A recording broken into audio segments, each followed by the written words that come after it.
It was 7 p.m., and the janitor was just beginning his night shift at the top secret government facility warehouse. He was sweeping the floors of the main building when he suddenly sensed someone standing behind him.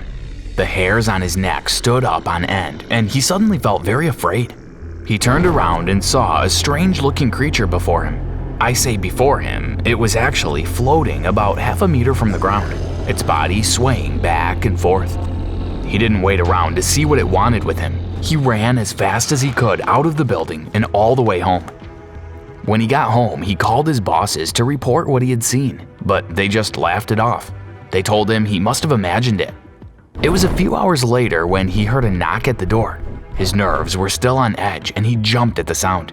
When he opened the door, he saw a smartly dressed man standing there.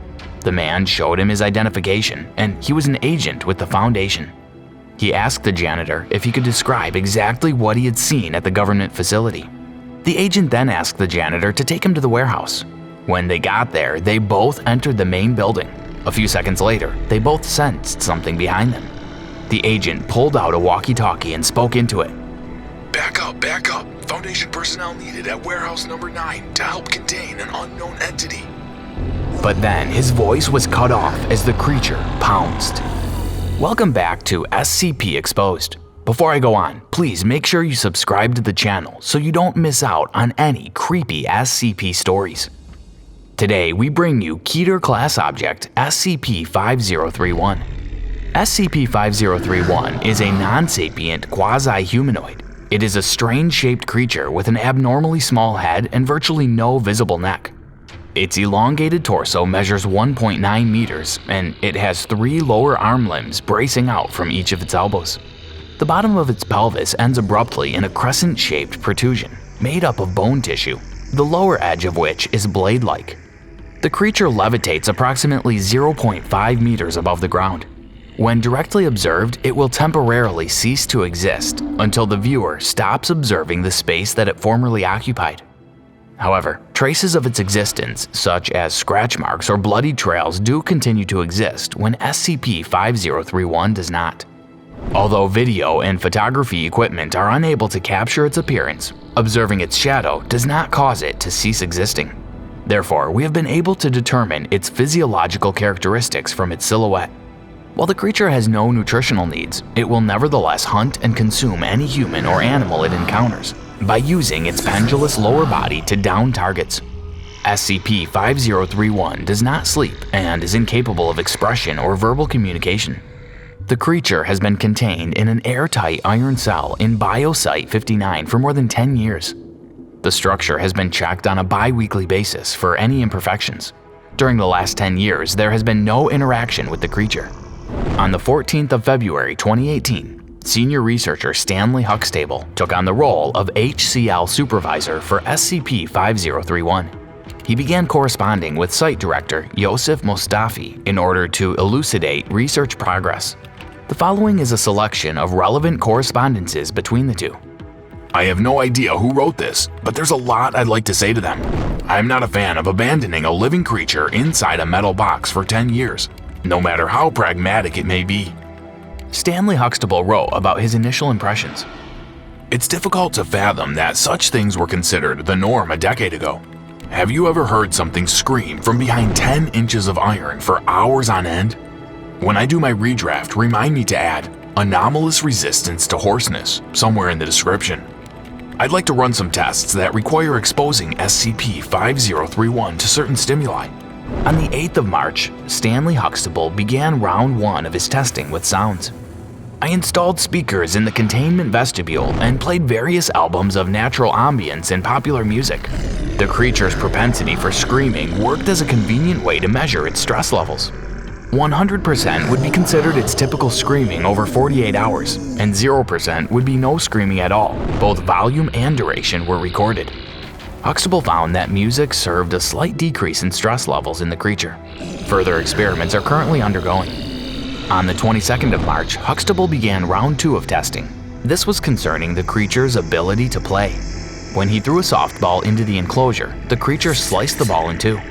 When he rolled a bowling ball into the enclosure, the creature scratched a couple of grooves into the ball, then rolled the ball around the enclosure with the blunt end of its tail for 20 minutes. Its stress levels remained less than 60% after play. Although it wasn't planned as part of the test, a bowling ball that was chipped and would no longer roll properly was rolled in.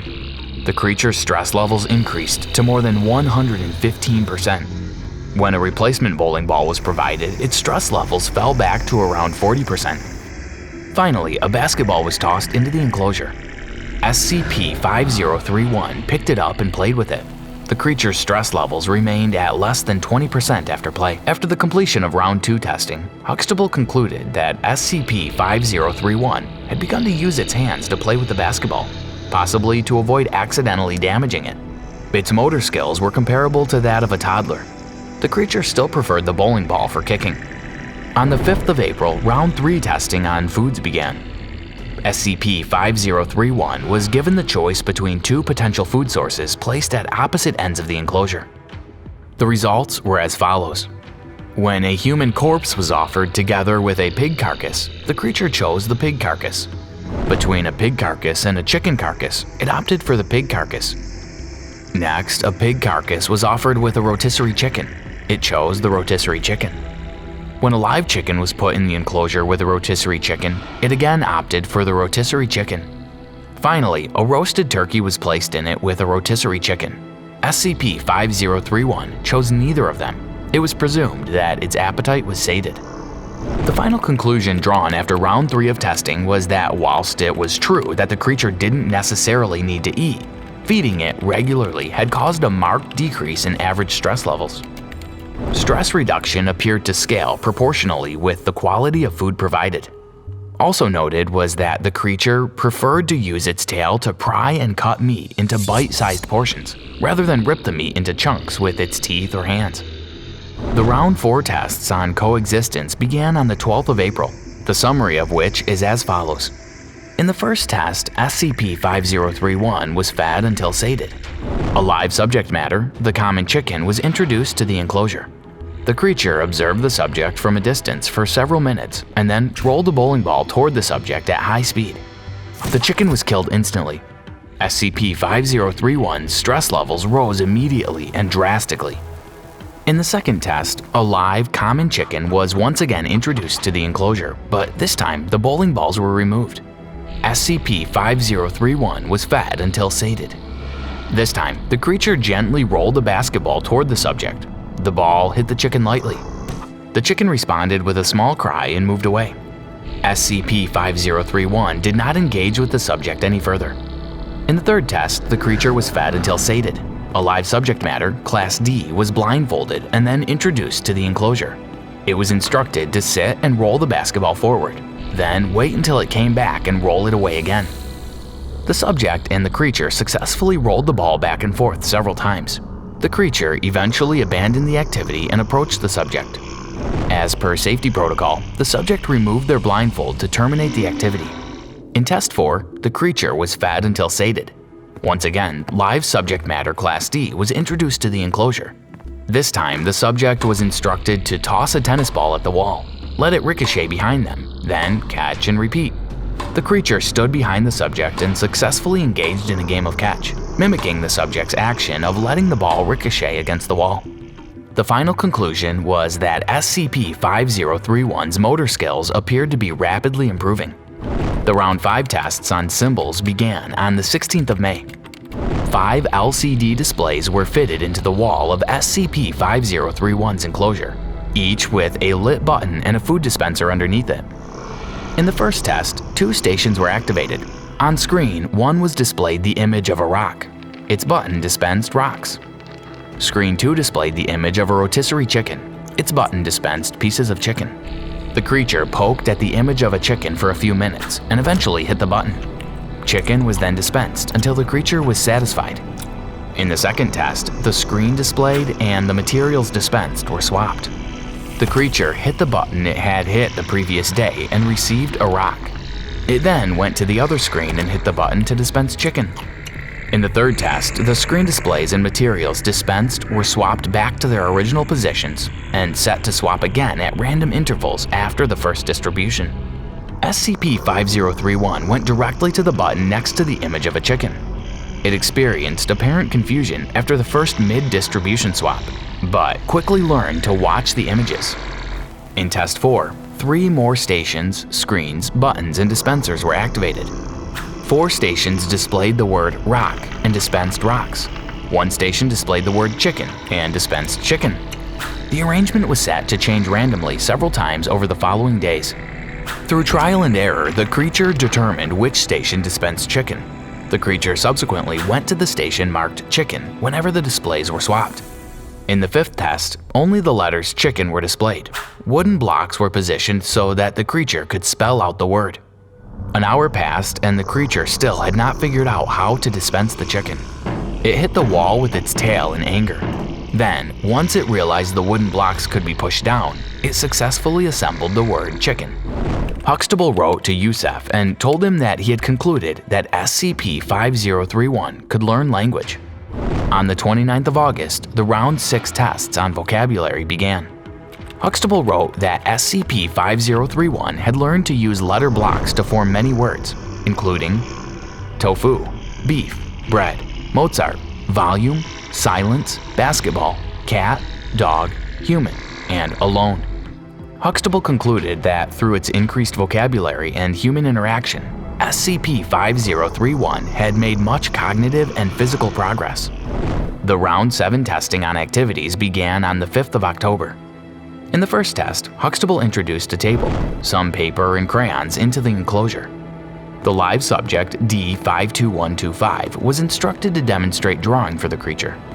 Eventually, the creature learned how to draw. Discernible subjects depicted in its artworks included D52125, the creature, a rotisserie chicken, a cat, and Huxtable himself. In the second test, a piano was introduced into the enclosure. The live subject D52125 was instructed to play chopsticks blindfolded and to invite the creature to play along. The subject had time to practice beforehand. The creature learned chopsticks in 2 days, though it appeared more interested in making its own original music, complete with vocals. These compositions might be considered crude by human standards. In the third test, a spice rack was introduced into the enclosure. The live subject, D52125, was instructed to demonstrate seasoning meats. The creature spent almost 3 straight days experimenting with different combinations of foods and spices.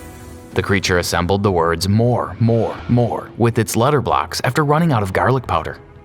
The final testing, round 8, was on cooking. Basic cooking facilities were installed in the enclosure, and a live subject was instructed to demonstrate the preparation of various recipes. As with all the previous rounds, the creature was soon able to copy everything the live subject was doing. However, it was also discovered that the creature had a severe peanut allergy. Huxtable said that it should be included in the revised containment procedures. He also noted that the creature was now a better chef than the average human, and it had begun to create its own recipes. D52125 had volunteered to taste test. The creature was given 2 months in which to prepare a 3-course meal to serve at the BioSite 59 cafeteria to personnel working over Thanksgiving. The creature successfully produced the meal, and whilst the personnel enjoyed their meal, it entertained them by playing its original composition, Piano Concerto for 6 Hands, live from its enclosure. Personnel's response was overwhelmingly positive, and SCP-5031's stress levels were at 0%. Testing was successfully concluded, and revised documentation submitted for approval. What do you think of that SCP case? Please comment below, and don't forget to subscribe to our channel so that you don't miss out on any other SCP cases.